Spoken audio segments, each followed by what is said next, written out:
किसी को उठा करके पटक के मार देते, ऐसे ही बालकों की हत्या करते। ये ब्रज भूमि में जहाँ जहाँ चलते फिरते लोगों की बस्तियां और बस्तियों में गुजरते घूमते फिरते फिरते घूमते और उसी में भीड़ लगी हुई है। ऐसे समाचार पाए कि पूतना और महल में प्रवेश कर गई तो जो बाहर से ब्रजवासी गण आए हुए थे उन्होंने पूतना को देखा तो मन में विचार किया कि लगता है यशोदा मैया की कोई खास मेहमान है। और यशोदा मैया ने देखा तो मन में विचार किया कि लगता है मेरे मेहमानों की कोई खास सहेली होगी। ऐसे दूसरे से विचार मन ही मन में हो रहे हैं, परंतु पूतना से कोई नहीं पूछ रहा कि बहन जी तुम कौन हो, क्योंकि रूप ही इतना सुंदर बनाया है पूतना ने। और महल के अंदर जैसे ही प्रवेश किया तो सबकी दृष्टि पूतना की ओर है और पूतना की दृष्टि वो लाला कहाँ है, लाला पर वो देख रही उतार रही किधर है और देखा कि लाला पलना में लेट आया है। आओ देखी ना तो और सीधी लाला की ओर जाने लगी और जैसे ही भगवान की ओर जाने लगी पूतना तो पूतना को आया हुआ आते हुए देख करके भगवान ने अपनी आंखें बंद कर दी है। अकारण ही छोटे छोटे बालकों को मार देती है। ऐसे बाल घातने का और अविद्या रूपी माया मुझ कृष्ण चेतन की दृष्टि के सामने टिकेगी नहीं, अभी तुरंत नष्ट हो जाएगी और आगे मुझे भी बहुत सी लीलाएं करनी है और बिना माया के लीलाएं होती नहीं। इसलिए भगवान ने आंखें बंद कर दी। कोई कहते नहीं नहीं भगवान ने इसलिए आंखें बंद कर ली कि पूतना इतनी दुराचारणी होते हुए मेरे दर्शन करने आ रही है। जीव भी जो होते हैं ना अज्ञान अवस्था में जब जीव होता है तो चेतन पुरुष को भी सोया हुआ जानता है, अपने ही जैसा जानता है, अज्ञानी जानता है। हमारी कहावत में संतों की भाषा में चोर लबार गुरु ज्ञानी, चोर लबार गुरु ज्ञानी जस आपन तस औरो जाना। जो जैसा होता है वो दूसरे को भी वैसे ही जानता है। तो अज्ञानी जीव भी सामने वाले को अज्ञानी ही जानता है। अज्ञान रूपी अंधकार में सोई है पूतना, तो भगवान कृष्ण को भी सोया हुआ जाना उसने कि भगवान लाला सोया है। झट करके गोद में उठा लिया और गोद में उठाकर महल के बाहर गई और महल के बाहर जाकर के लाला को दूध पिलाने लगी।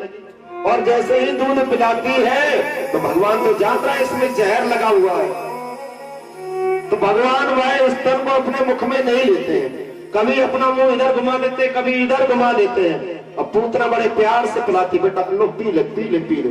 भगवान बिल्कुल नहीं पीते, स्तन को अपने मुख में लेते ही नहीं। पूतना ने क्या काम किया, जबरान मुख पकड़ लिया भगवान का और अपना स्तन भगवान के मुख में दिया। अब जैसे ही मुख में दिया तो भगवान ने मन ही मन विचारा कि मौसी माँ मेरी तो कोई इच्छा है नहीं, परंतु अब तुम्हारी इच्छा है, इसमें मेरा क्या दोष।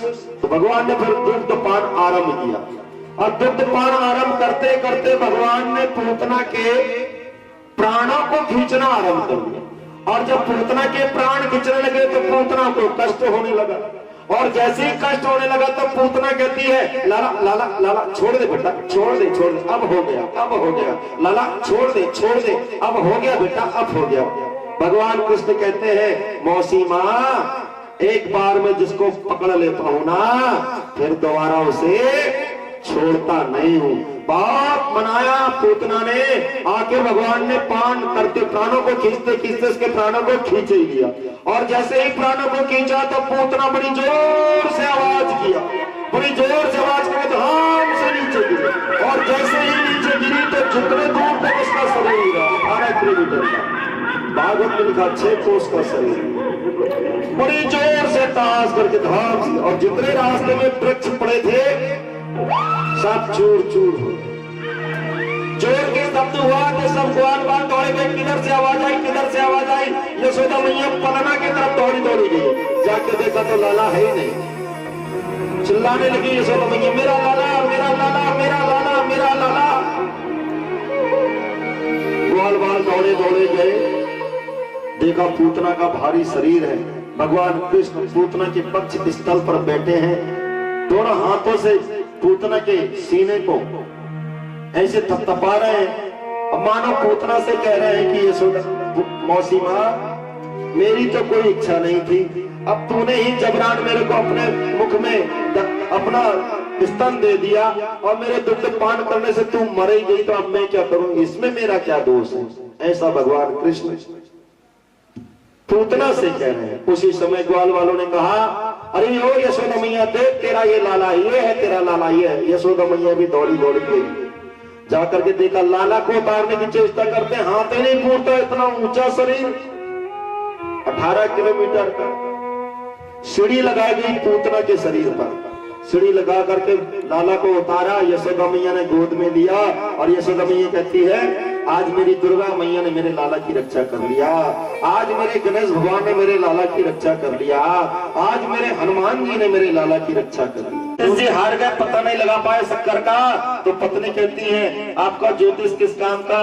बोले शक्कर जात, आप तो बड़ी बड़ी गहराई का भी पता लगा के बता देते हैं, और एक कटोरी में दही के नीचे शक्कर रखी हुई है, इस शक्कर का पता आपने ज्योतिष से नहीं लगा सके? जरा दही के नीचे तो देखो, चम्मच लगा करके देखा तो दही के नीचे शक्कर मिला करके खाया।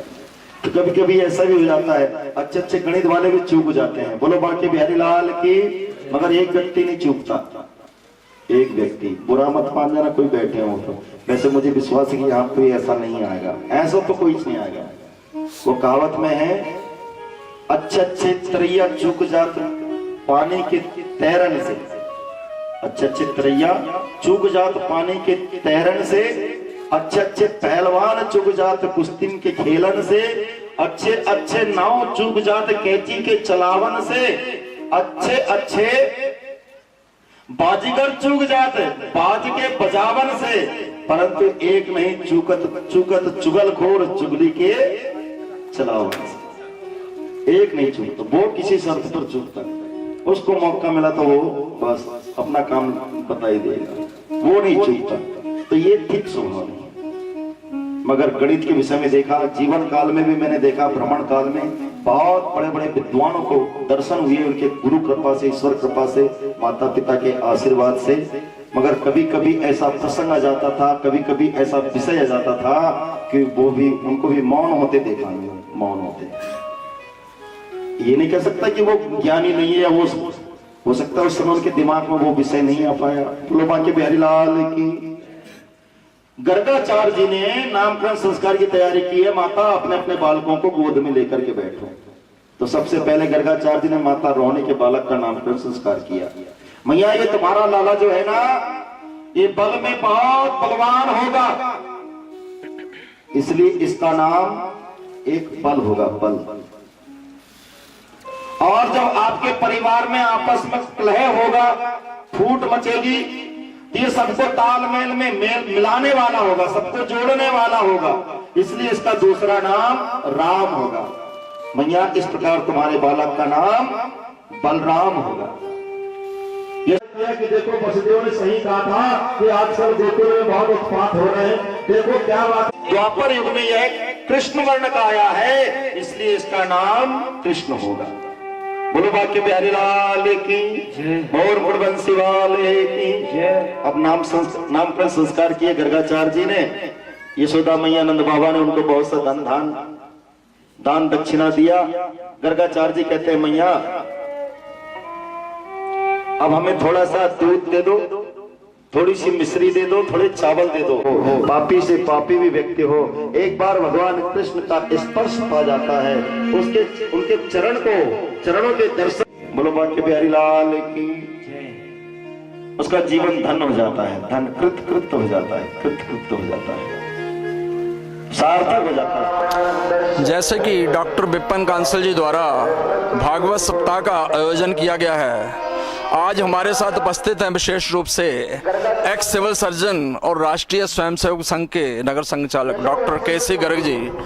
डॉक्टर साहब, जैसे कि आज हम देख रहे हैं कि भागवत सप्ताह का आयोजन हो रहा है, कथा का प्रवाह चल रहा है, क्या कहना चाहेंगे सबसे? श्रीमद् भागवत को पंचम वेद कहा गया है। ये कथा जो है, जो श्रीमद् भागवत की कथा है, ये भगवान का ही स्वरूप है। इसको सुनने से व्यक्ति का उद्धार निश्चित है। ये बड़े ही अच्छे ढंग से स्वामी कृष्णानंद जी द्वारा कही जा रही है और बहुत ही संगीतमयी और बहुत ही आनंदमयी कथा हो रही है। 20 तारीख को शोभा यात्रा निकली जो भव्य थी, बहुत उत्साहजनक थी। अब रोज कथा हो रही है 3 से 7 बजे तक और बहुत सारी माताएं, बहनें, भाई इसको प्रतिदिन सुन रहे हैं। ऐसे लगता है कि यहाँ पर भगवान कृष्ण अवतरित हो गए हैं। कल उनका अवतार हुआ था और ये